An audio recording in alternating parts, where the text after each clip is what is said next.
Every time that I'm in a slump, there's two instant solutions, and I can get stuck scrolling on my phone or feeling like I'm just feeling down bad, right? Like I'll just be down bad. And there's always these two instant solutions, and I don't have to solve the problem at hand. Like whatever the problem is in my life, it feels intimidating. That's why I'm procrastinating. That's why I am down bad. These are the two instant solutions. One, movement, gym, run, walk, dance in the mirror to hot music, do some yoga.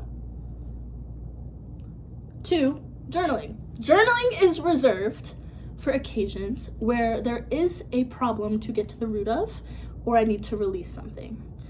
When I use my journal as a medium to like continue overthinking, continue procrastinating, continue overanalyzing how I'm acting in a situation, that is not what productive journaling looks like for me. Productive journaling looks like I'm releasing something, I'm documenting something, I'm having fun with something, or I'm getting to the root of an issue. One of those two things. Two solutions always exist. I've been having a hard time the last couple days, and the thing that broke me out of it this time was movement. And it's like when I'm in that position of like, okay, life is shitty, like why am I feeling so downward spiral right now? It's a lot less intimidating for me to solve the problem of movement or journaling, because those are just my two quick solutions. Like I feel better after both of those things.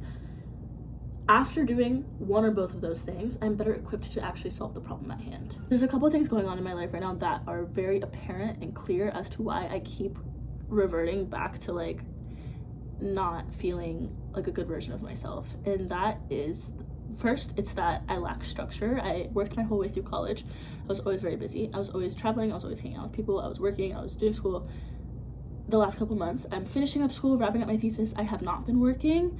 And I think it's time for me to look into part-time or freelance work again, not because it's about the money or about the experience. Both of those things are positive pluses. I have better creativity when I have structure in my life, and I like being busy. I thrive off of being busy. The busier I am, the more productive I am. And as someone that is going full on following my dreams, I don't know why I quoted that because I am fucking following my dreams. It's not about the work or making money from the job. It's about keeping my brain engaged so that I have space to be creative. Because when you have too much time, the way that my creative process works, my brain becomes hyperactive, and for me it's always about balancing brain and body. Every time that I fall back on what I consider to be a good routine, a productive routine, me feeling like a good version of myself, because I tend to be an over-optimizer and I tend to be someone that likes to maximize my time and I want to get the most value out of life, I want to provide the most value to the world, I can get really negative and beat myself up over periods where I don't feel like I'm operating at my highest potential, where I don't feel like I am doing my best, or I'm not producing work to the quality that I expect, or I just don't feel proud of the quality of my work. I don't know why I'm talking so aggressively. I'm like, I need to relax. Every time that I get into those phases, it is always a downward spiral for me, because I just start getting worked up about the fact that I'm like mentally not there and I'm physically not doing the things I need to do, and I know the things that I need to do, so when I don't do them, it's like, okay girl, why are you not doing them? But every time that I fall back on that, quote unquote standard, is an opportunity to strengthen the muscle of being stronger and resetting myself in the future. Because this is how life works, right? You have your ups and downs. Things pop up out of nowhere. Now there's a new obstacle. Now there's a new adversity. Like, to be 100% all the time is just unrealistic and not possible. So every time that I feel like I've felt the last couple days, like the only thing that kind of helps me out of that is looking at it as an opportunity to strengthen the muscle of redirecting my attention towards the positive thing when I notice that it's happening. So every time that this happens, I get better at readjusting and like redirecting and getting myself there. The thing about entrepreneurship and running a creative project, running a creative business, I still need to relax. Why am I screaming? I don't know why I'm screaming. What I'm learning is like, it's not about the business, it's not about the product, it's not about selling the business or product, it's about managing yourself. At the root of all of that is, how well can you manage yourself? You as a founder are the life force coming to your brand. You are the thing. You're the one that's like managing everything. You're the one that's like connecting with people. You're the one that's building community. You're the one that's marketing. You're the one that's doing all the strategy. You're the one that's doing all the financials. Everything about that company when you're an entrepreneur and a founder is on you. And if you don't know how to manage yourself and your life and your personal life and your perspective on the world and like your habits and how you feel on a day-to-day basis, you cannot manage a company, because the company is a direct reflection of you. And what I am discovering as I'm experimenting with this process is like, I'm not an entrepreneur that is trying to make a bunch of money. Like, I'm not focused on the money. For me, it's about how can I provide as much value to the world with the things that I love and am good at, and how is that going to provide value to my life so that I can like aggregate on those things and like create beauty. I didn't explain that as like how it was in my brain, but I'm not focused on the money as much as I'm focused on like creating a career landscape or a creative landscape for my life that allows me to be experimental and allows me to be experience oriented and allows me to contribute in a way that feels good to me. And from what I've experienced so far in traditional employment models, entrepreneurship, living an artist's life, all of those things feel more resonant to me. Like, that feels like the thing that will get me to that point. And because I identify more as an artist than a businesswoman or like an entrepreneur, I feel very solid in the fact that like, if I allow myself to create as much as possible, not all of it is going to be good. A lot of it is going to be pretty fucking bad, actually. But that is how you get to the touch points of creating things that are also good. And what I'm learning is I, as someone that's already spontaneous, already like naturally adventurous and open-minded, I have to give myself that through structure, because structure is what feeds my creativity. Because if I create certain non-negotiable things in my life that are just automatic, I don't have to make a decision in every single point of the day, that structure and that routine allows me to hold systems in place that are conducive to my success so that I can be creative. I have not been doing that recently. I've been living like a digital nomad. I have not been working like in the point where like I need to clock in somewhere. I've been working, but it's working on my own projects, my own things, posting on socials, working on my business, whatever, working on my thesis. My thesis is kind of done, but I'm like in the review editing process. I don't have a house. I'm literally fully nomadic. I'm hopping around from place to place. I'm traveling. I'm staying at my family. I'm staying at my friends' houses. I'm staying in LA. I'm staying in hostels. I'm staying in hotels. I'm staying in Airbnbs. That is chaotic. Of course, you're not gonna have structure. I don't have a gym membership right now.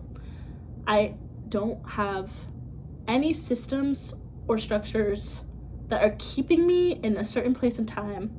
I don't have to be anywhere or like do anything at any specific time of the day unless I assign it to myself. And if my skill of assigning myself that thing is failing, like I'm having weakness with that at like this stage of my life, that's just like not a good setup for me. Anyways, why am I screaming? I'm screaming today. I'm passionate. Every time that I get my mom, sometimes I get really emotional or like ranty like this, and it's always about me, and it's always about like my own emotions and like rants and I don't know. But like life is just so cool and fun to me. Like, life is so cool, and there's so much to like explore and experience and play with, and I can get really passionate about that. And whenever I'm like getting emotional or crazy, my mom's just like, you're not emotional. What did she say?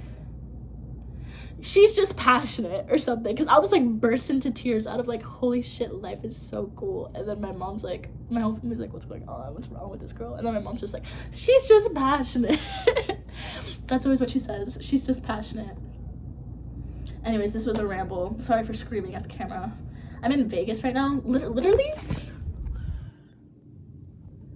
So you would think like I'm out here like having a hard time, I could just like pretend to be a princess in a castle. That's not what happened. I was like really spiraling for a long time. I'm sitting on the ground. I just came back from the gym. I had to like take my hair out of the ponytail because I was like, okay, this ponytail does not look good and I need to look like presentable to be on the YouTubes. What else is going on? I'm in Vegas for a convention for an aspect of my business that completely flopped. Hey. Well, let's backtrack for a second. The postcard project is working on this vending model. So think airports, tourist hotspots, national parks, sports venues, college campuses, any tourist hotspot, airport, train station, whatever. We're working on this vending model where essentially you could pick a postcard design, print it out, write a postcard, drop it right back in, and then we mail it for you. So it's essentially a vending mailbox contraption for people to send handwritten mail to their loved ones. Bring back the art of handwritten mail. Boom, boom, pow. I essentially reached out to this event out of the blue. I was like, hey, I'm a student, whatever. I wanted to network and just like learn about the industry and like talk to people. Whoever I sent that email to, cold email from a website, sent my concept to some big guy. And the big guy loved it. They loved the concept. He called me immediately and said, hey, we want you to present. We want you to do this. I'm interested. Let's get something going. And I'm like, whoa, like the project is new. Everything is new. I don't know what's going on. I don't know how we're going to execute that in just a couple months, because at this time in the year, I think it was in like February or January that I was like discussing this. And we had literally just launched You Have Friends. Like, You Have Friends just started. You Have Friends actually started at a very convenient time, right at the beginning of the month, right at the beginning of 2025. January like 3rd is when we like had that first market in J-Tree. Whatever. So essentially, I was like, I don't know if that's possible, but that's an awesome opportunity. We were hype about it. We were excited. Whatever. I can't say everything, but essentially, the deal fell through. So I was like pretty upset about that, but also at the time I felt like it was aligned in the sense that like maybe this wasn't our time. It was too soon. We were unprepared. Like, I would rather do it right than rush it. But essentially I'm in Vegas for that thing, like that event that we were going to present at but didn't. So it was just kind of like a little heartbreaking to be at the event and not work or like do what was gonna come of it. But it's good that I went. I feel really inspired. I made some good connections, and that's basically what's happening. I love YouTube because I feel like for some reason there's a couple of you guys that I already feel really close with, and I just feel like it allows me to build a deeper connection. Like, I'm ranting for 10 minutes to my phone versus like just a minute. And TikTok, for some reason, just has a very transient feeling to me. Like, it feels like it doesn't last. It feels kind of like lower quality. And even though I post the same things on both platforms, the longer form thing is forcing me to learn storytelling and like build trust. And I think I talk about this in every video, because just every time that I'm thinking about YouTube, it comes out, and because it's so apparent to me. Like, how do you actually build connections?